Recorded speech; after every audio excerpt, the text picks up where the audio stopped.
Bonjour et bienvenue sur Mon Financier. Nous sommes le lundi 14 septembre et la nouvelle du jour, c'est le nouveau format du Wall Street Journal. Alors c'est très bizarre, on a l'impression qu'ils ont pris le journal, qu'ils l'ont mis en 16/9. J'ai même pas réussi à le lire ce matin, donc je ne sais pas s'il y a eu un problème.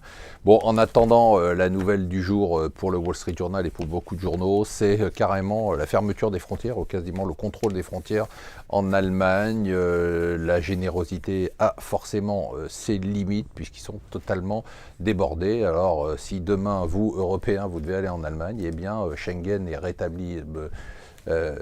Schengen saute momentanément et vous devrez avoir un papier d'identité. Le Financial Times, c'est normal, hein, journal anglais, enfin qu'il l'était, maintenant il est japonais, qui titre sur le basculement à gauche. C'est un séisme, hein, c'est un tremblement de terre. On a l'impression d'en parler comme s'il ne se passait rien, mais imaginez-vous que le parti socialiste français soit dirigé en gros par Besancenot, quoi. Enfin, c'est à peu près pareil. Et Corbyn, d'ailleurs, quand on regarde les messages de félicitations qu'il a reçus, eh bien, ils viennent de Syriza, ils viennent de Podemos, ils viennent de Mélenchon. Ça va être quand même absolument incroyable ce qui va se passer. Bien évidemment, on titre, et ça on va y avoir droit jusqu'à la réunion de la Fed le 17, sur la réunion de la Fed, la possible hausse d'intérêt. Intéressant quand même, Robert Shiller, prix Nobel d'économie de 2013, qui est très connu pour avoir sorti un livre qui s'appelait Exubérance irrationnelle quelques semaines avant le crack de 2000, dit qu'il va y avoir un crack sur les actions américaines. Le seul problème,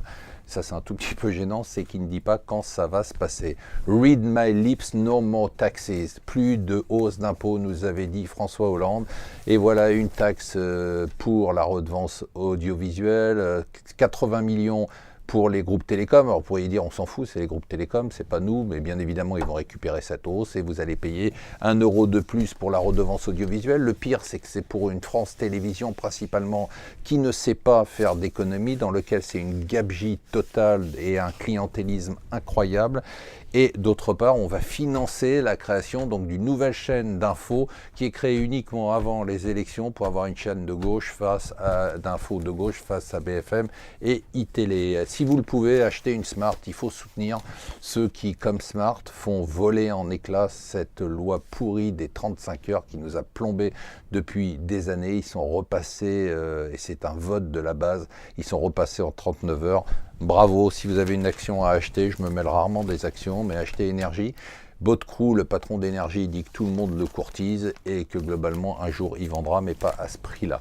Voilà, restez avec nous sur Mon Financier pour cette revue de presse de l'Écho.